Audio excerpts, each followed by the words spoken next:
तो ये आज का लेक्चर स्टार्ट करते हैं जी। हमारा नेक्स्ट डिज़ाइन कॉन्सेप्ट है फंक्शनल इंडिपेंडेंस। फंक्शनल इंडिपेंडेंस का कॉन्सेप्ट हम देखेंगे जी। फंक्शनल इंडिपेंडेंस के लिहाज से ये चीज़ को हमें मद्देनजर रखना पड़ता है कि जब हम अपने सॉफ्टवेयर के डिज़ाइन को बनाते हुए उसको मॉड्यूल्स के अंदर डिवाइड करते हैं, तकसीम करते हैं, तो मॉड्यूल्स की आपस के अंदर जो काम करने के लिहाज से एसोसिएशन है, कनेक्टेडनेस है, वो इस तरह से होनी चाहिए कि वो इंडिपेंडेंटली अपना काम कर सकें, वो एक दूसरे के ऊपर मोहताज ना हो। जितना ज़्यादा ये अपने तौर पे काम मॉड्यूल्स करते हैं, उतनी ही ज़्यादा बेहतर तौर पे सॉफ्टवेयर की परफॉर्मेंस होती है, उतनी ही बेहतर शक्ल के अंदर वो अपना काम कर सकते हैं। Again these concepts are taken from the common life. तो कॉमन लाइफ के अंदर से अगर हम स्टार्ट करें इस कॉन्सेप्ट को समझने के ऊपर, तो जितने लोग काम करते हुए अपने तौर पे खुद कफील होते हैं, वो उतना ही बेहतर परफॉर्म कर रहे होते हैं, उतनी बेहतर ज़िंदगी गुजार रहे होते हैं, उतना ज़्यादा उनको प्रॉब्लम्स कम आती हैं। जितना ज़्यादा वो दूसरों के ऊपर डिपेंडेंट होते हैं, उतना ज़्यादा ही उनको मुश्किलात का सामना करना पड़ता है और उतनी ज़्यादा उनकी परफॉर्मेंस जो है वो इफ़ेक्ट होती है। इसी की बुनियाद के ऊपर ये कॉन्सेप्ट फंक्शनल इंडिपेंडेंस का बना हुआ है। आप अपनी एग्जांपल इस वक्त लें कि आप स्टूडेंट्स हैं, अभी आप अपने घर के अंदर अपने वालिदैन के ऊपर डिपेंडेंट हैं, पैसों के लिहाज से डिपेंडेंट हैं, काम करने के लिहाज से डिपेंडेंट हैं, आने जाने के लिहाज से डिपेंडेंट हैं। तो उस लिहाज से देखिए कि आप काम करते हुए आपको क्या प्रॉब्लम्स आती हैं, आप कितना ज़्यादा आपको मुश्किलात का सामना करना पड़ता है। लेकिन अगर अब देखें कुछ अरसे के बाद आप लोग जब मार्केट के अंदर आ जाएंगे और अपने तौर पे इंडिपेंडेंट हो जाएंगे, पैसे कमाना शुरू कर देंगे, तो देखेंगे आपके ऊपर काम करना कितना आसान हो जाएगा और आप कितने अच्छे लिहाज से अपने काम करना शुरू कर देंगे। तो यही कॉन्सेप्ट इस फंक्शनल इंडिपेंडेंस का है। इसकी दो किस्में होती हैं, एक को हम कहते हैं कोहेजन और दूसरे को हम कहते हैं कपलिंग। कोहेजन एंड कपलिंग, इस कॉन्सेप्ट को यही चीज़ें जो हैं ये हमने देखनी होती हैं। इसको बड़े ध्यान से देखिएगा, इसमें बड़ा बारीक सा फ़र्क है। दोनों चीज़ें जो है लगती एक जैसी हैं, लेकिन इसमें एक बड़ा ही बारीक सा फ़र्क होता है कोहेजन और कपलिंग। कोहेजन, इस स्क्रीन को ज़रा देखें गौर से। मॉड्यूल्स के अंदर ये जहाँ से आपको नज़र आ रहा होगा, पहली ए जो आपको डायग्राम नज़र आ रही है, इसमें 4 मॉड्यूल्स नज़र आ रहे हैं जिनके दरमियान किसी किस्म का कोई कनेक्टेडनेस नहीं है, इनके दरमियान कनेक्शन नहीं है। तो ये चारों मॉड्यूल आपस में अनकपल्ड हैं, प्योर अनकपल्ड हैं, इनकी कोई आपस के अंदर डिपेंडेंसी नहीं है। ये सारे अपने अपना काम अपने तौर पे कर रहे हैं। कपलिंग से कोहेजन से मुराद ये होती है, गौर से देखिएगा, कोहेजन के अंदर हमने मॉड्यूल को अपने तौर पे देखना होता है। ये नहीं देखना होता कि वो दूसरे मॉड्यूल के साथ उसकी क्या सिचुएशन आ रही है, बल्कि सिर्फ ये देखना है कि एक मॉड्यूल अपने तौर पे कितना इंडिपेंडेंट है कि वो अपना काम खुद से कर सके। ये नहीं देखना कि वो दूसरे के साथ कितना काम करता है, दूसरे से मिल के कितना काम करता है, बल्कि ये देखना है कि अपने तौर पे जो काम उसको दिया गया है, जो रिस्पॉन्सिबिलिटी उसको दी गई है, उसकी डिग्री क्या है कि वो अपने तौर पे सारा का सारा काम कर सकता है। इसको हम कोहेजन कहते हैं। और वो डिग्री के जिसके लिहाज से वो दूसरे मॉड्यूल के साथ मिल के कितना काम करता है, उस चीज़ को कपलिंग कहा जाता है। जैसे पहली डायग्राम के अंदर ए के अंदर देखें तो these are purely 100% cohesive modules. ये उनके अंदर कोई किसी किस्म के, वो सारे काम खुद से कर रहे हैं, सारे मॉड्यूल अपना काम खुद से कर रहे हैं, तो प्योरली कोहेसिव मॉड्यूल। लेकिन बाकी दोनों डायग्राम्स के अंदर देखें तो मॉड्यूल्स की डिपेंडेंसीज हैं, उनके एरोहेड्स लगे हुए हैं, कनेक्टेड हैं बाकी मॉड्यूल्स के साथ, तो उस वजह से वो उतने कोहेसिव नहीं हैं जितने के पहली डायग्राम के अंदर है। तो बी डायग्राम के अंदर मजीद कपल्ड हो जाते हैं और सी के अंदर तो बहुत ज़्यादा कपल्ड हो जाते हैं, जो कि उनकी डिपेंडेंसी को वाजे कर रहा होता है। तो these are the concept of coupling and cohesion. अब इसके अंदर ये चीज़ हमने देखनी होती है कि अगर मॉड्यूल जो हैं वो कितनी कपल्ड हो सकते हैं और कितने कोहेसिव हो सकते हैं। यहाँ पे आके ज़रा एक फ़र्क को ज़रा पहले क्लियर कर लें कि दो चीज़ें होती हैं, एक चीज़ है डिपेंडेंसी और दूसरी चीज़ है एसोसिएशन। डिपेंडेंसी और एसोसिएशन। डिपेंडेंसी यही चीज़ है जो अभी हम डिस्कस कर रहे थे कि एक मॉड्यूल जो है वो दूसरे के ऊपर कितना डिपेंडेंट होता है और कितना इंडिपेंडेंटली अपना काम कर सकता है। एसोसिएशन क्या होती है कि हर एक मॉड्यूल ने अपना काम करके आगे किसी मॉड्यूल को देना होता है, उसकी वो कनेक्टेडनेस होती है, कोई इन्फॉर्मेशन उसने रिसीव करनी होती है या कोई इन्फॉर्मेशन देनी होती है। ये डिपेंडेंसी नहीं होती। डिपेंडेंसी वो होती है कि अपना काम करने के लिए कि दूसरे के ऊपर वो डिपेंडेंट है और दूसरे के लिहाज से वो काम करना चाह रहा होता है। डिपेंडेंसी वो होती है। जैसे मैं आपको भी लेक्चर दे रहा हूँ, मैं आप लेक्चर देते हुए मैं पूरा लेक्चर आपको नहीं दे पाता, अभी एक और टीचर आते हैं, अब कुछ मैं आपको पढ़ाता हूँ, कुछ हिस्सा इसी लेक्चर का, इसी टॉपिक का दूसरा पढ़ाते हैं, तो I am dependent on that person. लेकिन मैं अपना सारा लेक्चर खुद से दे के आप लोगों को कन्वे कर रहा हूँ, तो आप लोगों को मैं एक इंफॉर्मेशन दे रहा हूँ, आप रिसीव कर रहे हैं, आप मेरा काम नहीं कर रहे। I am not dependent on you, but is the information or the output which is being generated that must be passed on to you people। इसको डिपेंडेंसी नहीं कहते, बल्कि इस चीज को हम एसोसिएशन कहते हैं। तो इंफॉर्मेशन को रिसीव करना या इंफॉर्मेशन को देना, that is not the dependency but that is the association. इसी तरीके के साथ आपके लेक्चर्स होते हैं। एक लेक्चर पहले होता है, जैसे मॉर्निंग के सेक्शन के अंदर मेरा लेक्चर 9:55 पे होता है, उसके बाद उससे पहले मेरा ख्याल है डीएसए का लेक्चर होता है। तो I am not dependent on the DSA, is just the arrangement of the information और द प्रोसेसेस। तो इसको एसोसिएशन कहते हैं। तो association is not dependency, that is just the arrangement of the things. तो इस चीज को जब हम सामने रखते हैं तो एसोसिएशन के अंदर जितनी मर्जी मॉड्यूल्स एक दूसरे के साथ इंटरेक्ट करते रहे तो वो डिपेंडेंसी नहीं बनती, उसकी कोई ऐसा मसला नहीं होता। लेकिन डिपेंडेंसी के अंदर जाके जब एक मॉड्यूल दूसरे से काम लेना शुरू कर देता है, उसको हमें अवॉइड करना होता है। तो गौर से सुनिएगा, नोट कीजिएगा कि कपलिंग एंड कोहेजन के असूल के मुताबिक या फंक्शनल डिपेंडेंसी के असूल के मुताबिक what we need to apply in the design concepts, we need to keep all the modules maximally highly cohesive and loosely coupled।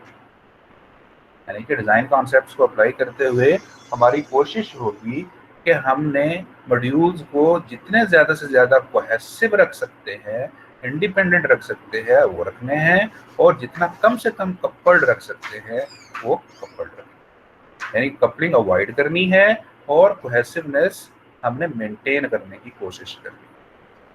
देखिए, आइडियल केस कभी नहीं अचीव होता है, लेकिन जितना हम कर सकते हैं वो हमने करने की कोशिश करनी होती है कि हम मॉड्यूल्स को जितना ज़्यादा कोहेसिव रखेंगे, उनकी परफॉर्मेंस उतनी अच्छी होगी, उतना ज़्यादा वो बेहतर तरीके के साथ कोऑर्डिनेट कर सकेंगे, उतना ज़्यादा उनके दरमियान कॉन्फ्लिक्ट नहीं आएगा और बेहतर शक्ल के अंदर वो अपना काम कर सकेंगे। So this is the concept of the functional independence.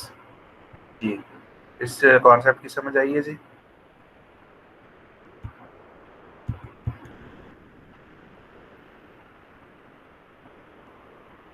यहाँ तक कोई क्वेश्चन है तो बताएं।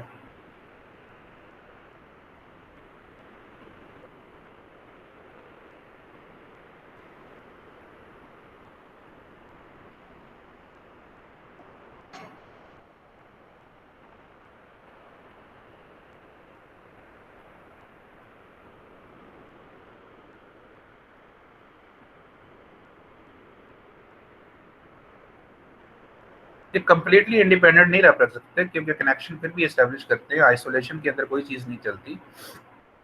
जो मॉड्यूल्स होते हैं उन सबको आप अपने प्रोग्रामिंग के एक्सपीरियंस को देखें ना, जब आप कोई एक फंक्शन बनाते हैं तो जाहिर है कि उसके अंदर मुख्तलिफ इंफॉर्मेशन, मुख्तलिफ डाटा, फिर डाटा को प्रोसेस करने के बाद जो आउटपुट निकलती है, जाहिर वो किसी को देंगे तो आगे काम चलेगा ना।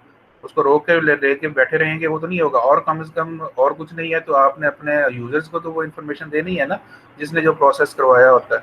तो कंप्लीट इंडिपेंडेंस नहीं होती, बल्कि आप कोशिश करते हैं कि जिस तरीके के जितनी हो सकती है। इसको again take it from the common life, एक कंप्लीट पर्सन इंडिपेंडेंट भी हो जाए तो उसके बावजूद क्या उसने लोगों के साथ इंटरेक्शन नहीं करनी? उसने सिस्टम चलाने के लिए सारे लोगों के साथ कोई ना कोई एक सिस्टम बना के उसके प्रोसेस को लेके नहीं चलना। तो वो उतना आपको करना पड़ता है। लेकिन हम कोशिश करते हैं कि जितने भी ज़्यादा से ज़्यादा जितना बंदा इंडिपेंडेंट होता है, आज़ाद होता है अपना काम करने के ऊपर, उसकी परफॉर्मेंस उतनी अच्छी होती है, वो उतने बेहतर तरीके के साथ काम कर सकता है। उसको मेंटेन करने की कोशिश की जाती है।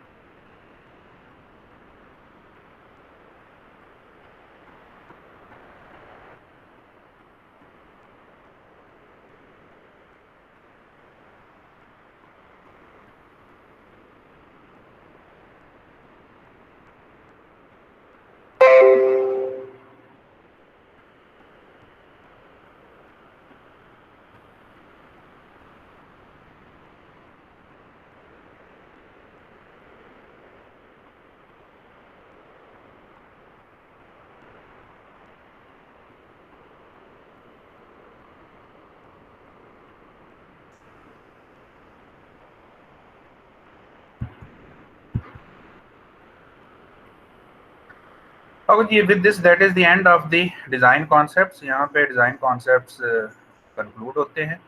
अब हम जनाब डिज़ाइन के ऊपर जाएंगे और डिज़ाइन को स्टडी करने की कोशिश करेंगे, सीखने की कोशिश करेंगे कि स्ट्रक्चर डिज़ाइन किस तरह से बनाया जाता है। तो आपको याद होगा कि डिज़ाइन को जब हमने डिस्कस किया था तो इसके भी 4 हिस्से होते हैं, जिसके अंदर सबसे पहले डाटा डिज़ाइन होता है, फिर आर्किटेक्चरल डिज़ाइन होता है, कंपोनेंट लेवल डिज़ाइन होता है, and then user interface design. अब इन चीज़ों को हम वन बाय वन डिस्कस करेंगे by using the design concepts which we have already discussed in the previous 2 lectures. Data design जो है, इसको हमने जिस तरह डिस्कस किया था कि data design is actually the identification of the related data structures according to the requirements के लिहाज से हम डाटा स्ट्रक्चर्स को आइडेंटिफाई करते हैं, और इनको आइडेंटिफाई करने के लिए जो मेन एनालिसिस के अंदर से जो इंफॉर्मेशन यूज़ की जाती है that is the ERD and data dictionary. ERD और डाटा डिक्शनरी को यूज़ करते हुए हम रिलेटेड डाटा स्ट्रक्चर्स को आइडेंटिफाई करते हैं और बनाते हैं और उसको फिर प्रोसेसिंग के अंदर इस्तेमाल करते हैं। इस चीज़ को हम डिटेल में डिस्कस नहीं कर रहे हैं क्योंकि आप डाटा स्ट्रक्चर का सब्जेक्ट ऑलरेडी पैरेलल पढ़ रहे हैं, वहाँ पे ये सारी की सारी डिटेल्स आपके सामने आ रही हैं कि डाटा स्ट्रक्चर्स क्या होते हैं, किस तरह से उनकी मुख्तलिफ किस्म की परफॉर्मेंस होती है, कॉम्प्लेक्सिटी क्या होती है, और उनको कैसे यूज़ करते हैं मुख्तलिफ सिचुएशंस के अंदर। तो इस वजह से उनको हम यहाँ पे डिटेल के साथ डिस्कस नहीं कर रहे हैं, बाकी चीज़ों को हम डिटेल से डिस्कस करेंगे। So we directly go towards architecture. अब जनाब बड़े ध्यान के साथ चीज़ चलनी है, ये आज का लेक्चर बड़ा इंपॉर्टेंट है डिज़ाइन कॉन्सेप्ट्स के लिहाज से, क्योंकि आर्किटेक्चर को हम डिस्कस कर रहे हैं और इसमें बड़ी कन्फ्यूजन होती हैं स्टूडेंट्स को कि आर्किटेक्चर है क्या और उसको कैसे बनाते हैं। तो आर्किटेक्चर का जो बुनियादी कॉन्सेप्ट है, जो डेफिनेशन है, सबसे पहले इस चीज़ को देखें। Architecture is just the placement, जरा गौर से सुनिएगा, architecture is just the placement of modules according to the requirements. I again repeat, architecture is just the arrangement of or the placement of modules or components according to the requirements. Requirements के लिहाज से अगर हम modules को place कर दें तो हमारे सामने आर्किटेक्चर बन जाता है, यानी कि कौन से मॉड्यूल्स कहाँ पे होने चाहिए उनको हम प्लेस कर दें तो हमारे सामने आर्किटेक्चर बन जाता है। इसकी एग्जाम्पल इसी तरह से लें जिस तरह से घर का नक्शा बनाया जाता है, मैप बनाया जाता है। तो घर के नक्शे के अंदर हम क्या दिखाते हैं, वहाँ पे हम जो ज़मीन हमारे पास होती है, एरिया होता है, उसको हम डिवाइड कर देते हैं अपनी रिक्वायरमेंट्स के मुताबिक कि कहाँ पे हमारा गैराज होगा, कहाँ पे किचन होगा, कहाँ पे वॉशरूम्स होंगे, कहाँ पे बेडरूम्स होंगे, कहाँ पे ड्राइंग होगा, कहाँ पे डाइनिंग होगा। इस तरह से अपनी रिक्वायरमेंट्स के मुताबिक जब हम अरेंज कर देते हैं तो हमारे सामने एक घर का नक्शा बन जाता है।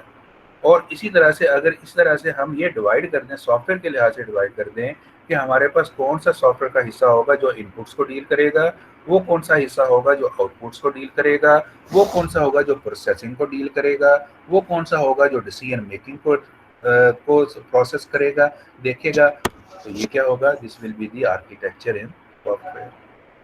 ये सारे काम होंगे किस तरह से, प्रोसेसिंग कैसे होगी, डिसीजन मेकिंग कैसे होगी, इनपुट्स कैसे ली जाएगी, कैसे दी जाएगी, आर्किटेक्चर का इस चीज़ के साथ कोई सरोकार नहीं होता। यानी कि इंटरनल डिटेल्स का आर्किटेक्चर के अंदर कोई डिटेल्स नहीं होती, ना ही हम उनकी परवाह करते हैं। वो नेक्स्ट स्टेप के ऊपर आता है, कंपोनेंट लेवल डिज़ाइन के ऊपर आएगा। अभी हमने सिर्फ और सिर्फ आर्किटेक्चर के अंदर प्लेसमेंट ऑफ मॉड्यूल्स देखनी है कि ये किस तरह से प्लेस हुए होंगे, उसके अलावा हमने कुछ नहीं देखना। जैसे नक्शे के अंदर हम ये नहीं देखते कि अगर एक ड्राइंग रूम है तो उसके अंदर की चीज़ें किस तरह होंगी, किस जगह के ऊपर होंगी, खिड़कियाँ कहाँ पे होंगी, कुर्सियाँ कहाँ पे होंगी, किस तरह इस्तेमाल किया जाएगा, इन चीज़ों को नहीं देखा जाता। जस्ट हम डिक्लेयर कर देते हैं कि this area for drawing, this area for dining, this area for kitchen, this area for washroom. तो उसके अंदर इंटरनल डिटेल्स की तरफ नहीं जाते। तो आर्किटेक्चर के अंदर भी इंटरनल डिटेल्स की तरफ नहीं जाते, बल्कि उसके अंदर हम जस्ट प्लेसमेंट ऑफ मॉड्यूल्स को देख रहे होते हैं। तो दिस इज द आर्किटेक्चर। अब इसको हम बनाते क्या हैं, इसको बनाने के लिए इसका जस्ट एक व्यू देख लें कि ये उसी तरह से है जिस तरह से एक वर्क ब्रेकडाउन स्ट्रक्चर बना होता है।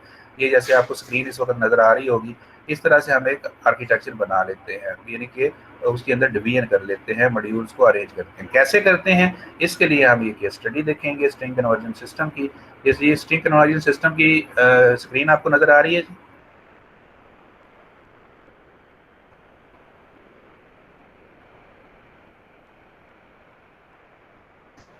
अब ध्यान के साथ आपने चलना है जी, तो क्योंकि अब आर्किटेक्चर बनेगा तो इसमें कॉन्सेप्ट साथ साथ चलेंगे।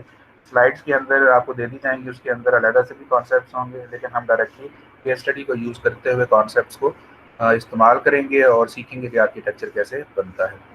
तो स्ट्रिंग कन्वर्जन सिस्टम है जी, इसके अंदर इसका स्कोप आपको याद होगा, मैं दोबारा जल्दी से रिपीट कर देता हूँ कि इसके अंदर यूज़र है वो स्ट्रिंग देता है और उसके बाद वो 3 फंक्शन इसके अंदर करवा सकता है। कंकैटिनेशन ऑफ स्ट्रिंग्स हो सकता है, 2 स्ट्रिंग को कंकैटिनेट किया जा सकता है, एक स्ट्रिंग दे के उसके करैक्टर को काउंट किया जा सकता है, और तीसरा है कि एक स्ट्रिंग दे के उसको रिवर्स करवाया जा सकता है। ये तीनों काम करने से पहले स्ट्रिंग का वैलिडेट होना ज़रूरी है कि वो एक वाक़तन एक स्ट्रिंग हो, और अगर नहीं है तो एरर मैसेज दिया जाता है, और जब तक सही स्ट्रिंग नहीं दिया जाता ये लूप चलता रहता है। तो ये हमारे सामने स्ट्रिंग कन्वर्जन सिस्टम की डीएफडी है। इसका ये लेवल 1 है जी आपके सामने। इसके अंदर यूज़र है वो यहाँ से स्ट्रिंग देता है, रिसीव किया जाता है, वैलिडेट किया जाता है। अगर तो वैलिडेट हो जाता है तो आगे receive operator and select path की तरफ चला जाता है, और अगर वो वैलिडेट नहीं होता तो एरर मैसेज के साथ फिर चला जाता है। यहाँ पे ऑपरेटर आ जाता है और उसके साथ साथ जो काम करवाना होता है, स्ट्रिंग आ जाता है वैलिडेटेड, और साथ जो काम करवाना होता है उसका ऑपरेटर आ जाता है। वो वाला पाथ सेलेक्ट होता है, वो काम होता है, और इसके पास रिसीव एंड शो रिजल्ट के पास आ जाता है और यूज़र को रिजल्ट दे दिया जाता है। अब इस लेवल 1 के ऊपर हमने ये देखना होता है, सबसे पहला स्टेप ये होता है आर्किटेक्चर को बनाने के लिए कि हमने लेवल 1 के ऊपर या इस डीएफडी के अंदर फ्लोज को एनालाइज करना होता है और देखना होता है कि जो फ्लोज चल रहे हैं वो किस किस्म के हैं। 2 किस्म के फ्लो हो सकते हैं, नोट कीजिएगा। किसी भी एक डीएफडी के अंदर 2 किस्म के फ्लोज हो सकते हैं। एक को हम कहते हैं ट्रांसफॉर्म फ्लो, और दूसरे को हम कहते हैं transactional flow. Transform flow and transactional flow. Transform flow वो फ्लो होता है कि जिसके अंदर इनपुट ली जाती है, उसके बाद उसको प्रोसेस किया जाता है, और उसके बाद रिजल्ट निकाल दिया जाता है, एक आउटपुट निकलती है। This is known as transform flow. ये सबसे ज्यादा होते हैं। जरा इस लेवल 1 की डीएफडी को गौर से देखें, इसमें ये कौन कौन से कहाँ कहाँ पे ये ट्रांसफॉर्म फ्लोज हैं। इसको अगर हम गौर से देखें तो ये पहला जो वैलिडेट स्ट्रिंग किया जा रहा है ये भी एक ट्रांसफॉर्म फ्लो है। वैलिडेट करना एक ट्रांसफॉर्म फ्लो है। उसके बाद कंकैटिनेट करना एक ट्रांसफॉर्म फ्लो है। काउंट करैक्टर करना एक ट्रांसफॉर्म फ्लो है। रिवर्स स्ट्रिंग करना एक ट्रांसफॉर्म फ्लो। ये चारों के चारों इनपुट लेते हैं, प्रोसेस करते हैं और एक आउटपुट निकालते हैं। तो these are the transform flows.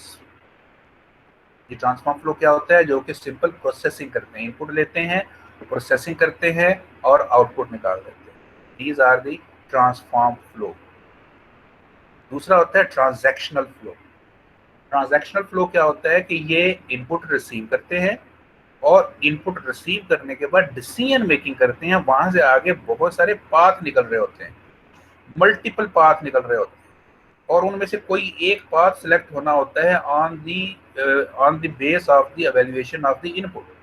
जो इनपुट रिसीव की गई है उसकी एवेल्युएशन की बुनियाद के ऊपर आगे जो मल्टीपल पाथ होते हैं उनमें से कोई एक पाथ सिलेक्ट किया जाना चाहिए होता है, तो उसकी ये डिसीजन मेकिंग करते हैं। इसको ट्रांजैक्शनल फ्लो कहते हैं। डिसीजन मेकिंग होती है, ट्रांजैक्शनल फ्लो कहते हैं। तो इसमें ये सेकंड प्रोसेस को गौर से देखिए, to receive operator and select path. आगे देखें 3 पाथ निकल रहे हैं, काउंट कंकैटिनेशन ऑफ स्ट्रिंग का, काउंट करैक्टर का, रिवर्स स्ट्रिंग का। इनमें से किसी एक पाथ सेलेक्ट होना है on the basis of the operator received. जो ऑपरेटर रिसीव किया गया है उसकी एवेल्युएशन की बुनियाद के ऊपर कोई एक पाथ सेलेक्ट होना है। तो इसने ये सेकंड जो हमारे पास प्रोसेस आ रहा है, इसने ये डिसीजन करना है कि ऑपरेटर किस किस्म का है और आगे मैंने कौन सा पाथ सेलेक्ट करना है। तो ये भी वह काम किया जा रहा है। तो this is a transactional flow, यानी कि ऑपरेटर को रिसीव करना, उसके बाद पाथ को सेलेक्ट करना। इस फ्लो को हम क्या कहते हैं? Transactional flow. ट्रांजैक्शनल फ्लो के भी 3 हिस्से होते हैं। इनपुट होती है, उसके बाद डिसीजन मेकर होता है, इसको डिसीजन मेकर भी कहते हैं।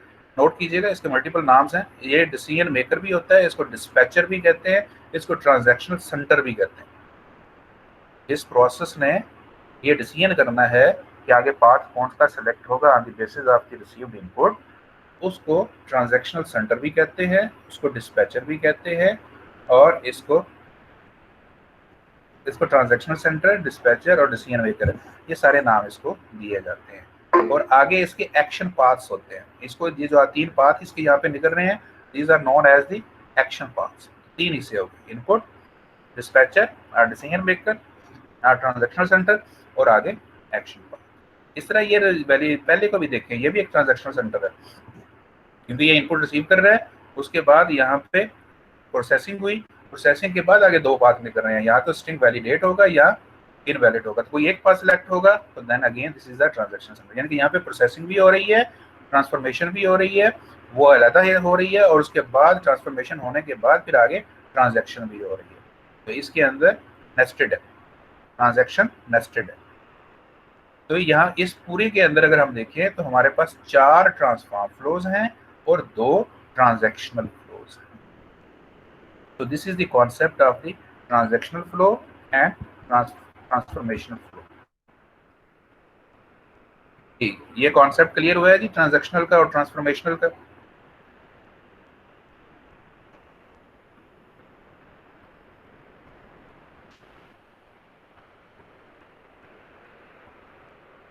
चैट रूम के अंदर रिप्लाई करें।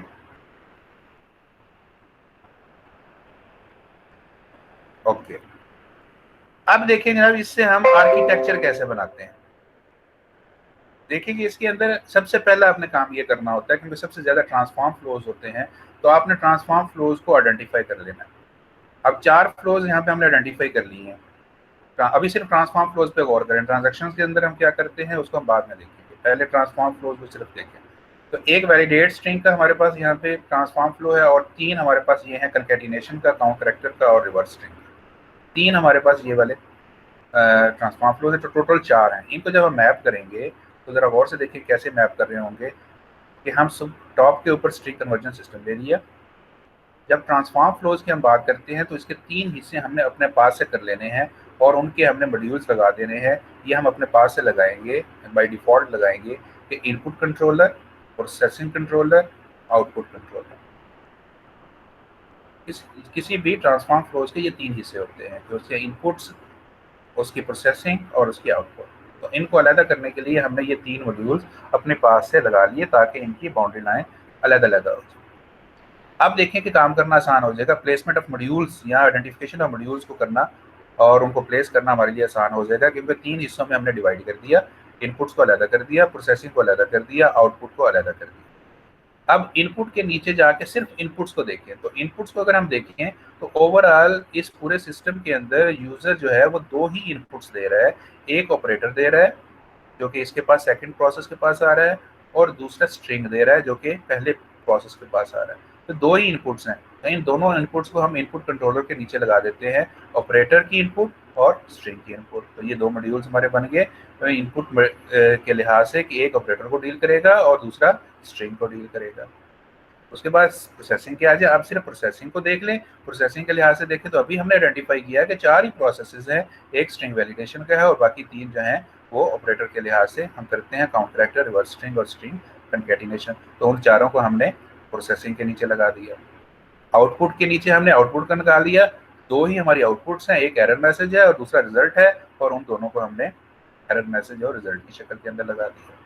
तो ट्रांसफॉर्मेशन के फ्लोज को आइडेंटिफाई किया और उनको इनपुट, आउटपुट और प्रोसेसिंग के लिहाज से डिवाइड करके प्लेस कर दिया, तो हमारे सामने ट्रांसफॉर्मेशन मैपिंग कंडक्ट होगी, हमने कर दिया। ये हमारे पास पहला स्टेप हो गया कि हमने ट्रांसफॉर्म फ्लोज को आइडेंटिफाई किया और उनको 3 हिस्सों में डिवाइड करके प्लेस कर दिया। अब नेक्स्ट स्टेप आएगा कि हमने अब ट्रांजैक्शनल फ्लोज को इसके अंदर एडजस्ट करना है। इसी मैपिंग के अंदर, ट्रांसफॉर्मेशन के अंदर देखें, हमने मैप के अंदर हमने ट्रांजैक्शनल फ्लोज को लेके आना है। अब ट्रांजैक्शनल फ्लोज कितने हैं? 2 हैं। एक वैलिडेशन के लिहाज से है और दूसरा जो है वो ये इन तीनों के लिहाज से, यानी कि इन तीनों के ऊपर यहाँ पे डिसीजन मेकर एक होना चाहिए, इन तीनों के ऊपर जो डिसाइड करे कि इन तीनों में से काम कौन सा होना है। और इस तरह स्ट्रिंग वैलिडेशन होने के बाद एक डिसीजन होना चाहिए कि वैलिडेट स्ट्रिंग हुआ है तो फिर क्या करना है, और इनवैलिड हुआ है तो फिर क्या होना है। तो इनकी एडजस्टमेंट किस तरह की गई है, अब जरा नेक्स्ट स्क्रीन देखिए। अब हमने ट्रांजैक्शनल और ट्रांसफॉर्मेशनल मैपिंग दोनों को इकट्ठा कर लिया, तो किस तरीके के साथ हुआ। अब पहले ये देखें कि हमने एक डिसीजन मेकर, एक ट्रांजैक्शनल सेंटर, यहाँ एक डिस्पैचर जो है, इन तीनों के ऊपर लगा दिया। ये डिजाइन डिजाइन डिसीजन के लिहाज से हमने किया। तो ये अब यहाँ पे ये डिसीजन ये करेगा, ये ऑपरेटर के यहाँ पे रिसीव करेगा और उन करने के बाद ये डिसीजन करेगा कि मैंने इन तीनों में से कौन सा काम करवाना। इसी तरीके के साथ स्ट्रिंग वैलिडेशन होने के बाद ये डिसीजन किया जाएगा कि इनवैलिडेटेड है तो फिर क्या करना है, और वैलिडेटेड है तो फिर क्या करना है।